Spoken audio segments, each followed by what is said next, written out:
Imam Ibnu Rajab lalu kemudian menyampaikan kepada kita dalam kitabnya Lataiful Ma'arif, beliau mengatakan jazaul hasanati al hasanatu ba'daha wa jazaul sayyiati as sayyiatu ba'daha.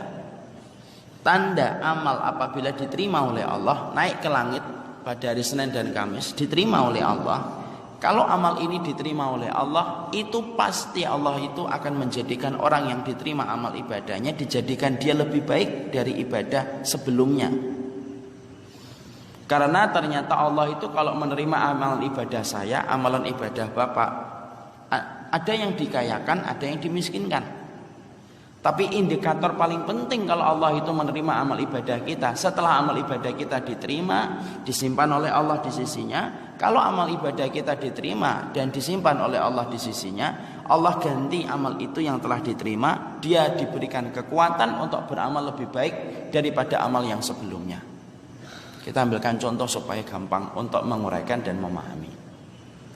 Kita pengen tahu umrahnya seseorang itu diterima oleh Allah ataukah tidak.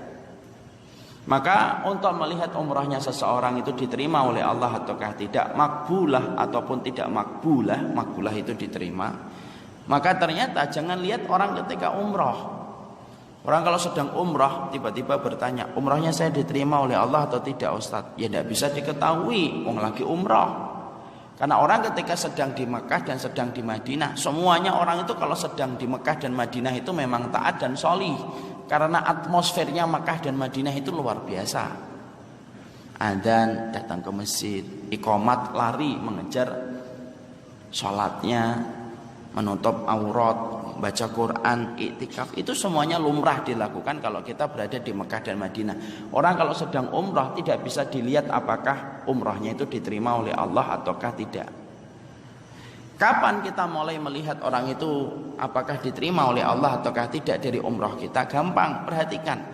Setelah kita pulang dari Mekah dan Madinah, kemudian kita pulang ke Bekasi, kita pulang ke Jakarta, kita pulang ke Pekanbaru, kita pulang ke Duri, Dumai. Kalau setelah kita pulang, ternyata ada perubahan dalam diri kita dan hidup kita menuju kepada arah kebaikan, maka arah kebaikan yang Allah berikan kepada kita setelah kita beramal itu tanda amal kita ketika umrah diterima. Maaf ya Pak, ini contoh. Kalau ada orang sebelum umrah membuka aurat, kalau ada orang sebelum umrah kasar ngomong sama orang tuanya, kalau ada orang sebelum umrah dia tidak pernah datang ke tempat taklim, kalau ada orang sebelum umrah tidak pernah datang ke masjid, tapi setelah dia umrah, dia datang ke Nabi, ke masjid Nabi, yaitu Masjid Nabawi. Kemudian dia datang ke Masjidil Haram. Tergetar hatinya ketika melihat Ka'bah. Pulang dari umrah, ternyata kemudian dia berubah, dia nutup aurat, dia perbaiki kualitasnya ketika dia berbakti sama orang tuanya. Yang asalnya tidak pernah datang ke masjid, dia datang ke masjid. Yang asalnya tidak pernah menundukkan dirinya ketika duduk di majelis ilmu, dia belajar untuk duduk dan mendengarkan majelis ilmu. Kalau ada perubahan grafik kebaikan ketika kita habis melakukan ibadah, berarti umrah itu diterima oleh Allah sampai dijadikan hatinya dibolak-balikan dalam kebaikan untuk menuju kepada arah yang lebih baik.